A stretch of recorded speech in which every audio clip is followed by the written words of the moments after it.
मैं एक साधारण ड्रैगन नहीं हूँ। मेरे पिता सुप्रीम बैम्बू ड्रैगन हैं और मेरी माँ नोबल ईगल ड्रैगन। लेकिन फिर भी मेरे जन्म के साथ ही मेरी मौत का फैसला कर लिया गया, क्योंकि मैं जुड़वा अंडे से पैदा हुआ था और हमारी जाति में एक ही बच्चे को जिंदा रखा जाता है। उन्होंने मुझे खाया नहीं, लेकिन उससे भी बदतर किया। मुझे सबसे खतरनाक मॉन्स्टर डंजन में फेंक दिया, मरने के लिए। जब मेरी आंखें खुली, मैं जिंदा था, लेकिन टूटा हुआ। 3 पसलियां टूट चुकी थी, अंदरूनी अंग बुरी तरह घायल थे और भूख मुझे धीरे धीरे मार रही थी। उस पल मुझे समझ आ गया, अगर मैंने अभी कुछ नहीं खाया तो राक्षसों से पहले भूख ही मुझे खत्म कर देगी। लेकिन मैं कमजोर नहीं हूं, मैं बैम्बू ड्रैगन हूं। चाहे मुझे दोषपूर्ण कहा गया हो, पर मेरे अंदर एक खास शक्ति है, निगलने की। जो भी मैं खाऊंगा वो मेरी ताकत बनेगा, मेरी चोटों को भरेगा और मेरी रक्त रेखा को और भी खतरनाक बना देगा। अब ये डंजन मेरा कब्रिस्तान नहीं, मेरी शुरुआत बनने वाला है। यही मेरी वापसी की आखिरी उम्मीद थी। तभी अंधेरे में एक रगड़ की आवाज गूंजी और धीरे धीरे इंसान के सिर जितना बड़ा काला कीड़ा सामने आया।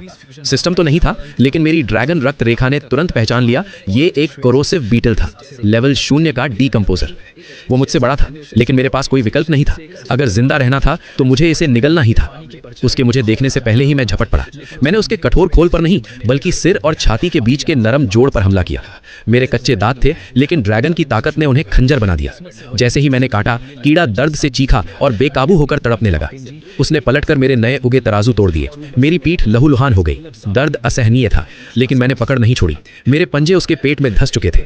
उस पल मुझे सब याद आया, पिता की ठंडी नजर, भाई का अहंकार और माँ की बेरुखी। मैं मर नहीं सकता, ये शिकार ही मेरी शुरुआत है। मुझे जिंदा रहना है और इसके लिए मुझे सबको खाना होगा। मैंने उस कीड़े के मांस का एक टुकड़ा फाड़कर निगल लिया और अगले ही पल मेरे अंदर गर्म ऊर्जा की लहर दौड़ गई। मेरी खोई हुई ताकत लौटने लगी। पीठ के घाव से बहता खून रुकने लगा।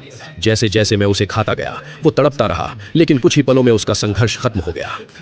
अब मैं पागलों की तरह उसका बचा हुआ शरीर निगल रहा था, क्योंकि हर कौर मुझे मजबूत बना रहा था। लेकिन तभी जमीन जोर जोर से कांपने लगी। मैंने सिर उठाया और मेरे पीछे एक विशाल आंख मुझे घूर रही थी। जैसे ही उसका पूरा शरीर दिखा, मेरा खून जम गया। वो एक वयस्क अर्थ ड्रैगन था, इस डंजन के मध्य स्तर का शासक। उसकी त्वचा चट्टान जैसी सख्त, ताकत डरावनी, और मैं अभी अभी जिंदा बचा एक कमजोर श्रावक। उस पल मुझे समझ आ गया, ये कोई लड़ाई नहीं, ये मेरे सामने खड़ी साक्षात मौत है। लेकिन मैं अभी हार नहीं मानूंगा।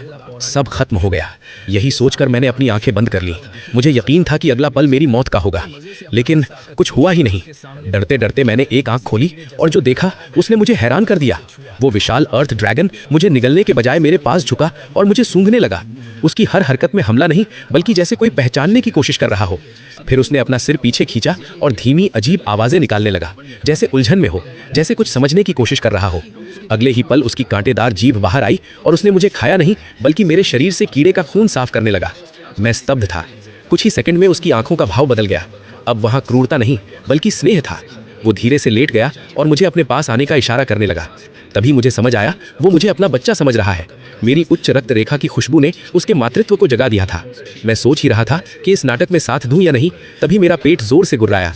अब फैसला भूख करने वाली थी, नहीं मैं। मेरे पेट की आवाज़ शायद उस अर्थ ड्रैगन ने समझ ली। वो अचानक चिंतित हो गई और फिर अपने विशाल शरीर को मोड़कर अपना पेट मेरी ओर कर दिया। वहाँ से दूध की तेज़ खुशबू आ रही थी। अगले ही पल एक अजीब सा संकेत मेरे दिमाग में गूंजा, खाओ। ये शब्द नहीं थे, ये आत्मा का संचार था। मैंने बिना सोचे उस सफ़ेद तरल को पीना शुरू कर दिया। ये सिर्फ दूध नहीं था, इसमें पृथ्वी का जीवन सार भरा था। हर घूंट मेरे लिए खजाने से भी ज़्यादा कीमती था। जैसे जैसे मैं पीता गया, मुझे महसूस हुआ कि मेरी टूटी नसें जुड़ रही हैं। शरीर तेजी से ठीक हो रहा है। ये ऊर्जा उस कीड़े से 100 गुना ज्यादा शुद्ध और शक्तिशाली थी। पता नहीं कब मैं तृप्त होकर नींद में डूब गया। आधी नींद में महसूस हुआ वो मुझे अपने मुंह में उठाकर गुफा के अंदर गहराई में ले गई और एक नरम घोंसले में सुला दिया। लेकिन जैसे ही मैं लेटा, मुझे ठंडी दुश्मनी भरी नजरें महसूस हुई। कोने में 3 छोटे अर्थ ड्रैगन थे, मुझसे बड़े, और वो मुझे अपने बीच एक दुश्मन की तरह देख रहे थे। उनमें से एक छोटा अर्थ ड्रैगन हिम्मत करके मेरे पास आया और अचानक अपने कठोर सिर से मुझे टक्कर मार दी, जैसे कह रहा हो, ये मेरा इलाका है, भाग यहाँ से। लेकिन मैं अब वो कमजोर शिकार नहीं था। मैंने तुरंत अपने दांत दिखाए और पलट कर उस पर झपट पड़ा। मेरी आक्रामकता देख वो घबरा गया और पीछे हट गया। तभी माँ ने दखल दिया। उसका विशाल सिर आगे बढ़ा और एक धीमी गुर्राहट गूंजी, जैसे वो अपने बच्चों को डांट रही हो। उसने हम चारों को अपनी नाक से पास खिसका दिया। तीनों शावक नाखुश थे, लेकिन माँ के सामने झुक गए। मैं पहली बार सुरक्षित महसूस कर रहा था। मैंने आंखें बंद की और मन ही मन कहा, अब ये मेरा घर है और जो भी इसे नुकसान पहुंचाएगा मैं उसे खा जाऊंगा। जब मैं फिर जागा, माँ हमें बाहर ले जा रही थी। आज शिकार और सीखने का दिन था। जैसे ही हम गुफा से बाहर निकले, एक विशाल अंडरग्राउंड दुनिया मेरे सामने खुल गई। ऊपर नुकीले पत्थर लटके थे, दूर काली परछाइयाँ हिल रही थीं और डरावनी दहाड़ें गूंज रही थीं। मैं समझ गया, अगर माँ से दूर गया तो मैं किसी का खाना बन जाऊंगा। और फिर माँ हमें एक खुले खतरनाक मैदान में ले आई। हम एक खुले पथरीले इलाके में पहुंचे, जहां रॉक रैट नाम के कमजोर लेकिन फुर्तीले राक्षस रहते थे। अभ्यास के लिए बिल्कुल सही शिकार। माँ ने अपनी पूंछ से जमीन थपथपाई और आदेश मिलते ही तीनों छोटे अर्थ ड्रैगन जोश में दौड़ पड़े। उनकी ताकत जबरदस्त थी, लेकिन तकनीक बिल्कुल नहीं। सबसे बड़े ने चट्टान तोड़ी, चूहे भागे। बाकी दोनों बस बेतरतीब पंजे मारते रहे। किसी तरह एक बेचारा चूहा कुचल गया। ये शिकार कम और तोड़फोड़ ज्यादा लग रहा था। मैं चुपचाप खड़ा देखता रहा। ये सीधी भिड़ंत मुझे बेवकूफ़ी लग रही थी। अभी मेरी नजर पड़ी एक अलग रॉक रैट पर, बड़ा, शांत और बाकी से ज्यादा चालाक। वो भाग नहीं रहा था, वो देख रहा था। कोने में छिपकर सही मौके का इंतजार कर रहा था। मैं समझ गया, ये उनका राजा है।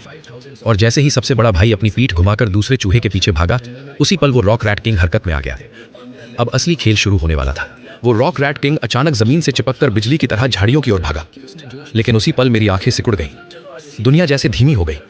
ये कोई भ्रम नहीं था, ये मेरी बंबू ड्रैगन रक्त रेखा की शक्ति थी, आई ऑफ टाइम। मैं हर हरकत, हर मांसपेशी की दिशा साफ देख पा रहा था। मैंने पहले ही उसका रास्ता पढ़ लिया।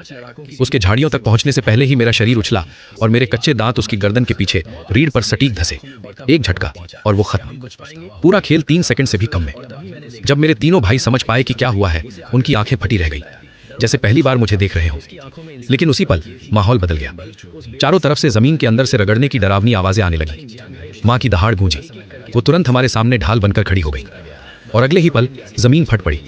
अनगिनत काले कीड़े बाहर निकल आए, करोसिव ब्लैक स्कॉर्पियन। अब ये शिकार नहीं, जिंदा रहने की जंग थी। एक एक बिच्छू भले ही कमजोर था, लेकिन ये झुंड में आते हैं, सैकड़ों, हजारों की तादाद में। उनकी पूंछ का एक डंक और पल भर में शरीर लकवाग्रस्त। और सबसे खतरनाक बात, ये कभी पीछा नहीं छोड़ते। रॉक रैट किंग का खून इस मौत के झुंड को यहाँ खींच लाया था। देखते ही देखते अनगिनत काले बिच्छू लहर की तरह फैल गए और हमें चारों तरफ से घेर लिया। उनका घेरा हर सेकंड छोटा हो रहा था। मेरे तीनों भाई जो अभी तक खेल रहे थे, अब डर के मारे कांप रहे थे। माँ के पीछे छिप गए। माँ शक्तिशाली थी, लेकिन अकेली। और ये दुश्मन छोटे, तेज और सीधे कमजोर जगहों पर वार करने वाले। पलक झपकते ही दर्जनों बिच्छू उसकी पीठ पर चढ़ गए और पागलों की तरह डंक मारने लगे। उसकी दर्द भरी दहाड़ गूंजी। वो खुद को बचाने के लिए गोल गोल घूमने लगी ताकि उन्हें कुचल सके। लेकिन इसी अफरा तफरी में और बिच्छू मौका पाकर हमारे श्रावकों की ओर बढ़ने लगे। अब मौत सीधे हमारी तरफ आ रही। कुछ ठंडी निगाहों से देख रहा था। मेरी हालत ऐसी थी कि मैं आसानी से किसी दरार में छिपकर अपनी जान बचा सकता था, लेकिन तब मेरे ये तीनों भाई जरूर मर जाते। मैंने उस बड़े भाई को देखा जो खुद कांप रहा था, फिर भी मुझे अपने नीचे छिपाकर बचा रहा था। फिर माँ को देखा जो हमें बचाने के लिए खून से लथपथ हो चुकी थी। उस पल मेरी आंखों में आग जल उठी। मैं सीधे बिच्छुओं पर नहीं दौड़ा। मेरी नज़र एक कमज़ोर स्टैलेक्टाइट खंभे पर गई जो ठीक उस छेद के ऊपर लटका था जहाँ से ये झुंड निकल रहा था। मैं दहाड़ा, उसे तोड़ो। भले ही भाई मेरी भाषा नहीं समझता था, लेकिन उसने मेरी आंखों का इशारा पढ़ लिया। वो झपटा और पूरी ताकत से खंभे पर सिर दे मारा। धड़ाम! 10 टन भारी पत्थर सीधे झुंड के ऊपर गिरा। सैकड़ों बिच्छू एक ही पल में कुचल गए और पीछे का रास्ता भी बंद हो गया। घेरा टूट चुका था। मैंने फिर दहाड़ लगाई, भागो! अब जिंदा बचने का मौका हमारे सामने था। SS लेवल पीछे से जियांग हाई चीखा, मैं तुझे बर्बाद कर दूंगा। मैं रुका भी नहीं क्योंकि असली खेल अब शुरू